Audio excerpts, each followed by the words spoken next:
En una pequeña calle de Newington Butts, un barrio humilde del sur de Londres, nació el 22 de septiembre de 1790 un niño que, sin saberlo, se convertiría en uno de los científicos más influyentes de la historia. Su nombre era Michael Faraday. No había lujos en su casa, ni estanterías repletas de libros, ni salones iluminados por lámparas costosas. Había, en cambio, el aroma persistente del pan, horneado en el vecindario, el crujir de la madera en invierno y el murmullo constante de una ciudad que crecía hacia la revolución industrial. Su padre, James Faraday, era un herrero con las manos endurecidas por el fuego y el metal, pero con una salud frágil que le impedía trabajar con constancia. Su madre, Margaret Haswell, era una mujer de temple, firme y paciente, que mantenía un hogar ordenado en medio de la escasez. Michael fue el tercero de 4 hijos, y desde pequeño aprendió que el mundo no regalaba nada. Cada cosa había que ganarla con esfuerzo. No asistió a escuelas prestigiosas. Apenas tuvo una educación formal básica, suficiente para leer, escribir y hacer cuentas.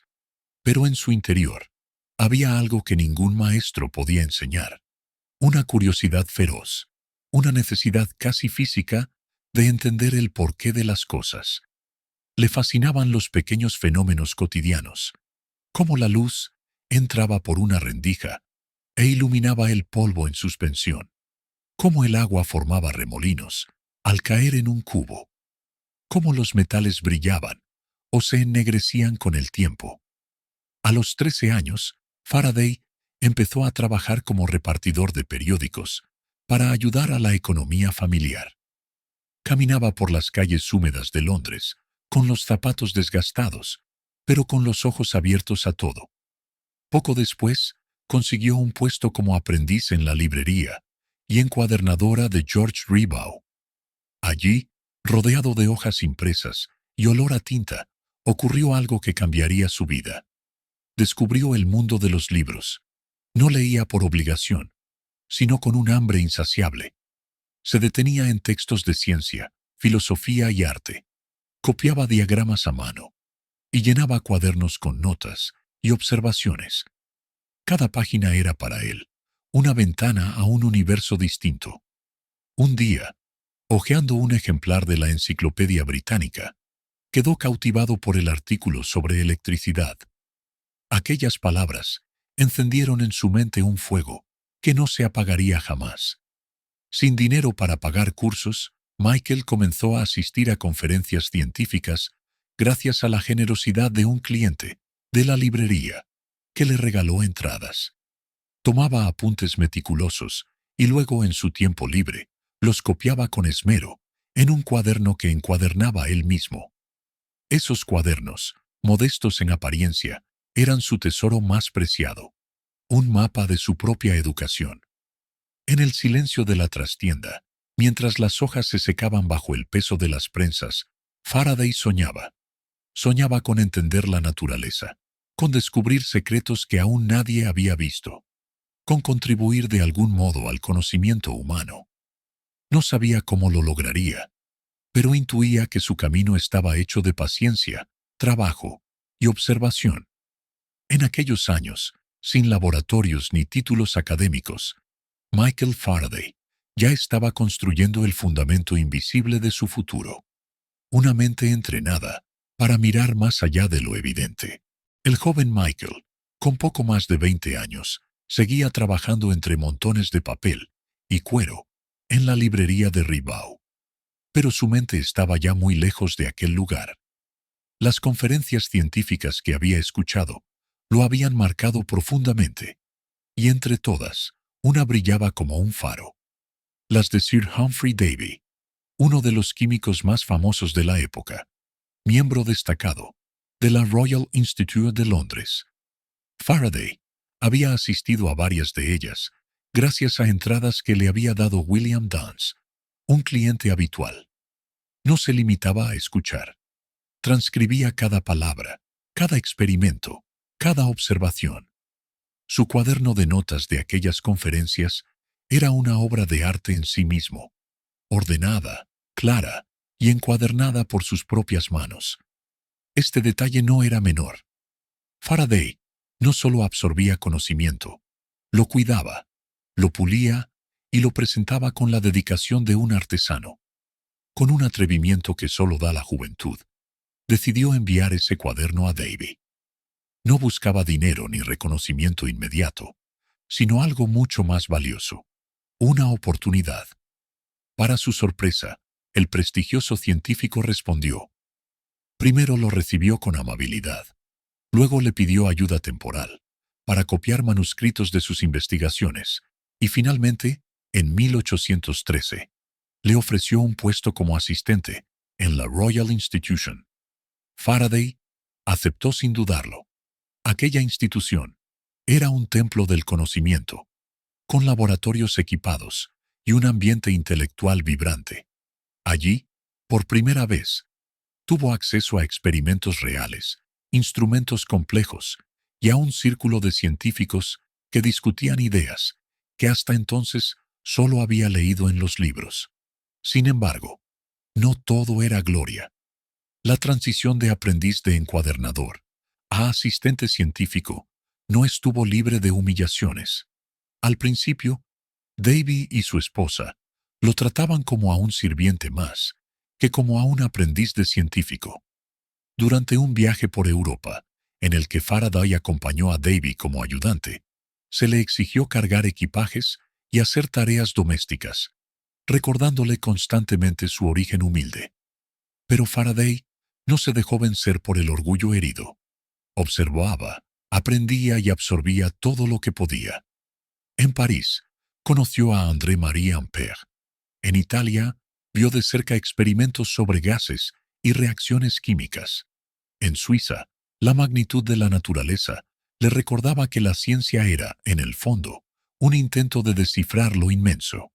A su regreso a Inglaterra, Faraday comenzó a ganarse un espacio en el laboratorio de la Royal Institution. Trabajaba largas horas, preparando materiales, limpiando aparatos, repitiendo experimentos una y otra vez, para perfeccionarlos. Era meticuloso y paciente, cualidades que pronto empezarían a diferenciarlo. En esos primeros años, sin haber descubierto aún nada revolucionario, Michael Faraday estaba forjando su reputación como un hombre confiable, disciplinado y con una memoria prodigiosa para los detalles experimentales. Todavía no lo sabía, pero estaba a punto de dar sus primeros pasos hacia descubrimientos que cambiarían para siempre la comprensión de la electricidad y el magnetismo. A comienzos de la década de 1820, Faraday ya no era simplemente el asistente de Davy. Su trabajo constante y su curiosidad incansable lo habían convertido en una figura indispensable en la Royal Institution. Sin embargo, aún debía probar que podía ser algo más que un ejecutor de experimentos ajenos. Debía generar sus propias ideas. El momento llegó, en 1821, cuando el mundo científico debatía intensamente sobre los descubrimientos de Hans Christian Ørsted, quien había demostrado que la electricidad podía afectar a una aguja magnética. La pregunta que flotaba en el aire era, ¿podría el magnetismo producir movimiento continuo? Faraday decidió intentarlo. Con una serie de bobinas, imanes y alambres, construyó el primer dispositivo que convertía electricidad en movimiento mecánico, el motor eléctrico rudimentario. Aquel invento no solo resolvía una pregunta teórica, sino que abría la puerta a una tecnología que cambiaría el mundo. Sin embargo, la gloria no llegó de inmediato. Davy, quizás movido por un resabio de celos o por diferencias profesionales, minimizó el hallazgo e incluso obstaculizó la publicación de algunos de sus trabajos. Fue un golpe doloroso, pero Faraday mantuvo el mismo temple que lo había acompañado desde sus días como encuadernador. Trabajar en silencio, dejar que los resultados hablaran por él. En 1825, con Davy cada vez más alejado de la investigación activa, Faraday fue nombrado director del laboratorio de la Royal Institution. Desde allí, impulsó una serie de experimentos sobre gases y compuestos químicos, descubriendo el benceno, un hidrocarburo que sería clave para la química orgánica. Su método seguía siendo simple y poderoso: observar, anotar, repetir, mejorar. Pero su mayor salto vendría en 1831. Intrigado por la relación entre electricidad y magnetismo, comenzó a experimentar con bobinas y campos magnéticos. Tras semanas de intentos fallidos, un día movió un imán a través de una espiral de alambre y observó algo que lo dejó sin aliento. Una corriente eléctrica se había generado. Había descubierto la inducción electromagnética. Era, en esencia, el principio que haría posibles los generadores eléctricos. Con este hallazgo, Faraday no solo amplió el conocimiento científico, sino que plantó la semilla de la revolución tecnológica que alimentaría fábricas, ciudades y hogares. A pesar de la magnitud del descubrimiento, Michael permanecía ajeno a la ostentación. Continuaba impartiendo conferencias públicas, muchas de ellas para niños y jóvenes, convencido de que la ciencia debía compartirse con todos, no solo con una élite académica. Su lenguaje era claro, sus demostraciones sencillas, pero fascinantes, y su entusiasmo contagioso. En esos años, Faraday ya había pasado de ser un joven sin estudios formales a un referente mundial en física y química, y lo había hecho sin perder nunca la humildad que lo caracterizaba. Sin embargo, lo mejor de su legado aún estaba por llegar: una visión de la ciencia, no como un privilegio, sino como un derecho humano. Para mediados del siglo XIX, Michael Faraday ya era una figura venerada en la comunidad científica. Su nombre estaba asociado a descubrimientos que habían cambiado la física y la química, y su reputación se extendía más allá de Inglaterra. Sin embargo, lo que más lo distinguía no era solo la magnitud de sus aportes, sino la claridad y humildad con la que los compartía. En 1839, durante sus investigaciones, empezó a notar lapsos de memoria y fatiga mental. Años de trabajo intenso en el laboratorio habían comenzado a pasar factura. Le costaba concentrarse, y a veces olvidaba detalles esenciales de experimentos recientes. Aunque no existía un diagnóstico preciso, hoy se cree que pudo sufrir intoxicación por exposición prolongada a sustancias químicas. A pesar de las dificultades, Faraday siguió trabajando.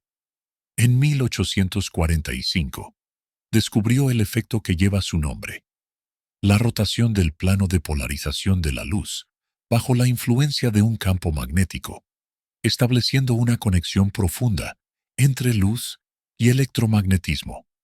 Era un paso más hacia la unificación de las fuerzas de la naturaleza, una idea que más tarde inspiraría a James Clerk Maxwell para formular sus célebres ecuaciones. Pero Faraday no era un hombre que buscara honores. Rechazó 2 veces la presidencia de la Royal Society, y aunque fue ofrecido un título de caballero, lo rechazó con cortesía. No deseaba distinciones que lo separaran de la gente común. En su lugar, aceptó una modesta casa, ofrecida por la reina Victoria, junto al palacio de Hampton Court, donde pasaría sus últimos años. Su labor como divulgador continuó siendo fundamental. Las Christmas Lectures en la Royal Institution, que él popularizó, se convirtieron en un evento anual, esperado por jóvenes y familias. En ellas, Faraday desplegaba su habilidad para transformar conceptos complejos en maravillas comprensibles, demostrando que el asombro científico podía ser tan poderoso como la poesía o la música. El mundo reconocía su genio. Científicos, ingenieros y estudiantes viajaban desde lejos para escucharlo. Y sin embargo, Faraday seguía caminando por Londres como un hombre común, saludando a vecinos y atendiendo a cualquiera que le pidiera una explicación sobre electricidad o magnetismo. Su grandeza residía tanto en sus descubrimientos como en su manera de vivir, sin pretensión, con la convicción de que el conocimiento debía compartirse como un bien común. En sus últimos años, su salud mental y física se deterioró, pero su serenidad permaneció intacta. Pasaba horas en su jardín, observando la luz sobre las hojas, tal como había hecho de niño. Quizás sabía que, como la electricidad invisible que había domesticado, la verdadera influencia de una vida no siempre es visible a simple vista, pero se siente en todo lo que toca. En la última etapa de su vida, Faraday ya no pasaba largas horas en el laboratorio. Su mente, que alguna vez había sido un torrente inagotable de observaciones y deducciones, ahora se movía más despacio. Aceptaba con calma esa transición, como quien comprende que cada ciclo, incluso el de una vida dedicada a la ciencia, tiene su cierre natural. Falleció el 25 de agosto de 1867, a los 75 años, en la tranquilidad de su casa, en Hampton Court. No dejó una fortuna material. Sus bienes eran modestos, pero su verdadero legado estaba en algo mucho más grande, una nueva manera de entender el mundo invisible que sostiene la vida moderna. Las centrales eléctricas, los motores, las telecomunicaciones, todo eso sería imposible sin los cimientos que él ayudó a construir. Faraday no fue un académico con títulos rimbombantes, ni un matemático de fórmulas extensas. Fue, ante todo, un experimentador. Creía que la verdad científica debía encontrarse con las manos, con los sentidos, con la observación directa. Y, a lo largo de su vida, demostró que el origen humilde no es obstáculo para alcanzar las más altas cumbres del conocimiento. Su influencia se extiende hasta nuestros días. James Clerk Maxwell lo tomó como inspiración para unificar electricidad y magnetismo en un marco teórico. Ingenieros y físicos modernos siguen utilizando sus principios para diseñar tecnologías que él jamás pudo imaginar. Incluso Albert Einstein tenía en su despacho un retrato de Faraday, junto al de Newton y Maxwell, reconociendo así la magnitud de su contribución. Pero más allá de la ciencia, Faraday dejó un ejemplo de vida. La integridad, la humildad y la pasión por aprender son más valiosas que cualquier medalla. Nos recuerda que la curiosidad es una llama que puede encenderse en cualquier lugar, incluso en un taller de encuadernación, y que una vez encendida, tiene el poder de iluminar al mundo entero. Si esta historia de perseverancia y descubrimiento te ha inspirado, te invito a suscribirte a Sabiduría de las Grandes Mentes. Aquí seguimos explorando las vidas de quienes, como Faraday, cambiaron la forma en que entendemos el universo. Porque conocer su historia es, también, aprender a ver más allá de lo evidente.